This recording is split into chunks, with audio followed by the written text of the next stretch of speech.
بسم اللہ الرحمن الرحیم۔ السلام علیکم ورحمۃ اللہ وبرکاتہ۔ محترم ناظرین، آج کی ویڈیو میں ہم آپ کو بتائیں گے کہ ناسا کے سائنسدانوں نے فرشتوں کی آوازیں کس طرح ریکارڈنگ کی۔ آئیں اپنی ویڈیو کا آغاز کرتے ہیں۔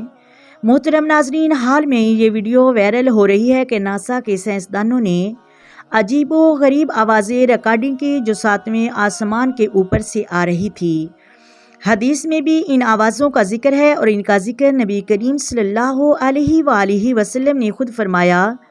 محترم ناظرین، جو آوازیں ریکارڈ کی گئی ہیں ان کی ہو بہو ویسی ہی آوازوں کی تفصیل نبی کریم صلی اللہ علیہ وآلہ وسلم نے ہمیں پہلے ہی بتا دی، اور یہ وہ آوازیں ہیں جو نبی کریم صلی اللہ علیہ وآلہ وسلم نے واقعہ معراج پر سنی اور آ کر بتائیں۔ محترم ناظرین، ناسا کے سائنسدان اپنے ڈسکرپشن میں لکھتے ہیں کہ یہ آوازیں جو خلا میں پہلی بار سنی گئی۔ محترم ناظرین، سائنسدانوں کا کہنا ہے کہ یہ آوازیں زمین کے یا تو اندر سے آ رہی ہیں یا پھر زمین سے باہر خلا میں دوسرے سیاروں سے آ رہی ہیں، اور ان آوازوں کے متعلق سائنسدان 100% کچھ بھی نہیں کہہ سکتے۔ وہ کہتے ہیں کہ یہ آواز خلا سے کیسے آ سکتی ہے جبکہ خلا ایک ویکیوم اور خلا میں آوازیں نہیں ٹھہرتی۔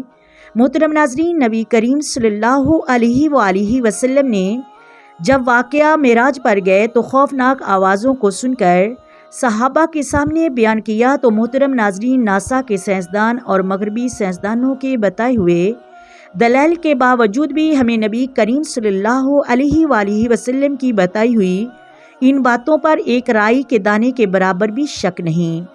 محترم ناظرین، ان آوازوں کے بارے میں نبی کریم صلی اللہ علیہ وآلہ وسلم نے فرمایا، جب میں معراج پر گیا تو وہاں پر میں نے ایک چٹان کے گرنے کی آواز سنی جو کافی دل دہلا دینے والی تھی۔ میں نے جبریل سے پوچھا یہ کس چیز کی آواز تھی تو انہوں نے بتایا کہ یہ 70,000 سال پہلے دوزخ میں پھینکی گئی چٹان کی آواز ہے جو آج دوزخ کی تہہ میں پہنچی۔ نبی کریم صلی اللہ علیہ وآلہ وسلم نے فرمایا کہ جو میں سنتا ہوں تم لوگ نہیں سنتے، اور جو میں دیکھتا ہوں وہ تم لوگ نہیں دیکھتے، کیونکہ آسمان کڑک رہا ہے اور آسمان کو کڑکنا چاہیے کیونکہ وہاں پر 4 انگلیوں کے برابر بھی جگہ نہیں۔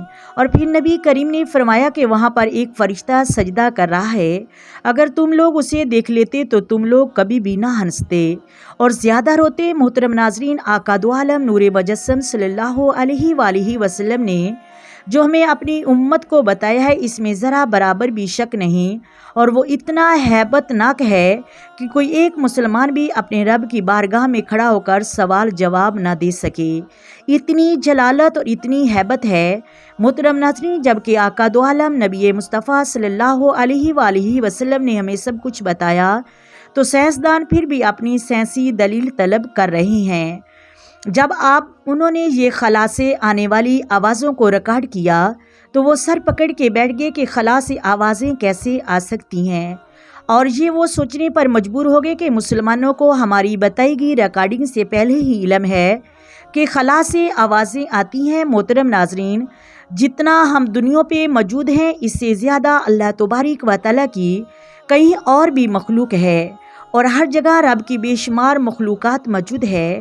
اللہ تبارک و تعالیٰ کا فرمان ہے کہ میں ہر مخلوق کو بہت عزیز رکھتا ہوں، لیکن اپنے بنائے ہوئے خلیفۃ الارض کو سب سے زیادہ عزیز رکھتا ہوں، 70 ماؤں سے زیادہ پیار کرتا ہوں۔ اب ان آوازوں کی جو ریکارڈنگ کی گئی ہے ان کے بارے میں ہم یہ نہیں کہہ سکتے یہ فرشتوں کی آوازیں ہیں یا کسی اور مخلوق کی، لیکن بہرحال ایک مسلمان کا عقیدہ سچا ہونا چاہیے اور انہیں اپنے نبی کی بتائی ہوئی تمام تعلیمات پر عمل کرنا چاہیے۔ محترم ناظرین، پہلے بھی ہمیں سائنسدان ہر چیز کو جھٹلاتے تھے، اور جب 100 سال بعد وہ چیز اپنے وقت پر صحیح ثابت ہوتی تو پھر اسلام کو ماننے پر مجبور ہو جاتے۔ اسی وجہ سے کئی مغربی سائنسدان کلمہ اسلام پڑھ کر دائرہ اسلام میں داخل ہو گئے۔ محترم ناظرین، لیکن افسوس کی بات یہ ہے کہ مغربی سائنسدان ان چیزوں کی کھوج لگا رہے ہیں جن کے بارے میں اللہ تبارک و تعالیٰ نے ہمیں ارشاد فرمایا، آج کے مسلمان صرف نام کے مسلمان رہ گئے ہیں۔ امید ہے آپ کو ویڈیو اچھی لگی ہوگی۔ اگر ویڈیو اچھی لگے تو لائک کریں، شیئر کریں اور چینل کو بھی سبسکرائب کریں۔ آئے مل کر درود پاک پڑھتے ہیں۔ الصلاۃ والسلام علیک یا سیدی یا رسول اللہ، الصلاۃ والسلام علیک یا سیدی یا حبیب اللہ، الصلاۃ والسلام علیک یا سیدی یا نبی اللہ وعلی آلک وصحبک یا سیدی یا محمد رسول اللہ۔ محترم ناظرین، اللہ حافظ۔